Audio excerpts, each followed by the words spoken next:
Hello बच्चों, let's see this question. If a is equals to integral from 0 to pi sin x upon sin x plus cos x dx and b is equals to integral 0 to pi sin x upon sin x minus cos x dx, then which of the following option is correct? तो हमें ये पता लगाना है कि कौन सा following option correct है. तो यहाँ से हम बहुत ही ईजिली काम कर सकते हैं. तो हमें इसका क्या कंसेप्ट है यहाँ पे जो यूज़ होने वाला है वो ये कि integral from a to b f x D x is equals to integral from a to b f of a plus b minus x D x. इस प्रॉपर्टी को हम बोलते हैं किंग प्रॉपर्टी. इस प्रॉपर्टी को क्या बोलते हैं हम? King property of definite integral. तो यहाँ पे किंग लगाएंगे हम. तो किंग कैसे लगाएंगे वो देखते हैं. तो b को हम क्या लिख सकते हैं? Integral from 0 to pi sine x upon sine x minus cos x into d x.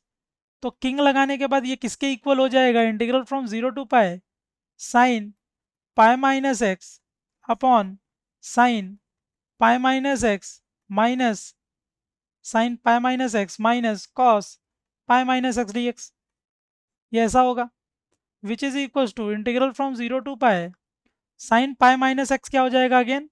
Sine x divided by ये क्या हो जाएगा? Sine x. और कॉस पाई माइनस एक्स होता है माइनस कॉस एक्स, तो ये आ जाएगा plus cos X D x. तो हम देख सकते हैं कि ये सेम टू सेम किसके इक्वल आ गया? ए के इक्वल. देयरफॉर यहाँ से हमें क्या मिल गया? A equal to B. A equal to क्या मिल गया हमें? बी मिल गया. अब मुझे क्या निकालना है? इस इंटीग्रल की वैल्यू.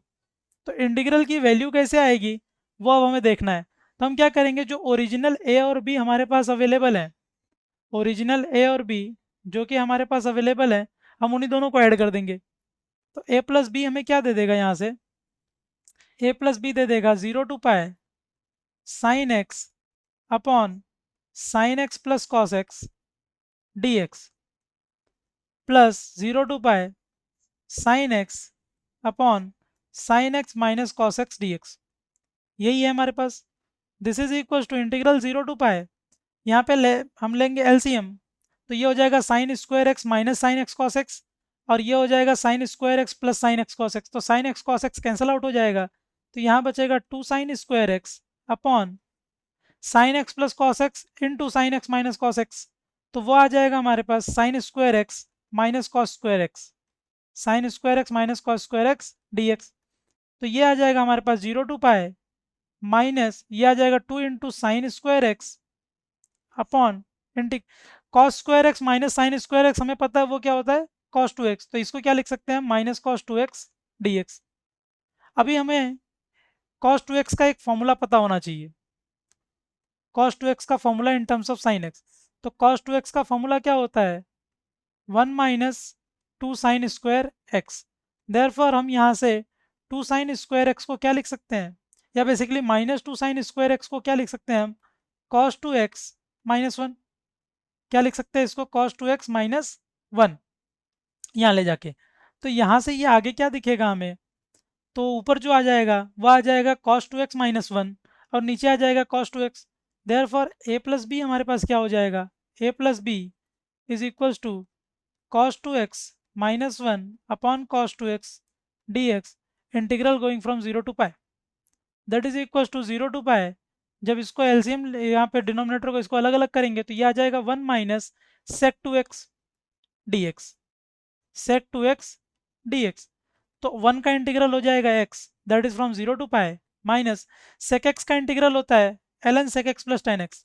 तो ये हो जाएगा ln sec two x plus ten two x और 2x का जो डेरिवेटिव है उससे डिवाइड हो जाएगा फाइनली. और ये भी हो जाएगा in limit 0 to pi 0 to pi. तो यहाँ से आ जाएगा हमारे पास ये आ जाएगा पाई माइनस ज़ीरो माइनस फिर इसको जब भी रखेंगे पाई रखेंगे यहाँ पे अपर लिमिट पुट करेंगे तो वो आ जाएगा ln sec 2 pi plus ten to pi. तो sec 2 पाई मतलब sec 0 की वैल्यू होती है 1 और tan 2 पाई मतलब tan 0 क्या हो जाएगा 0. तो ये आ जाएगा ln 1.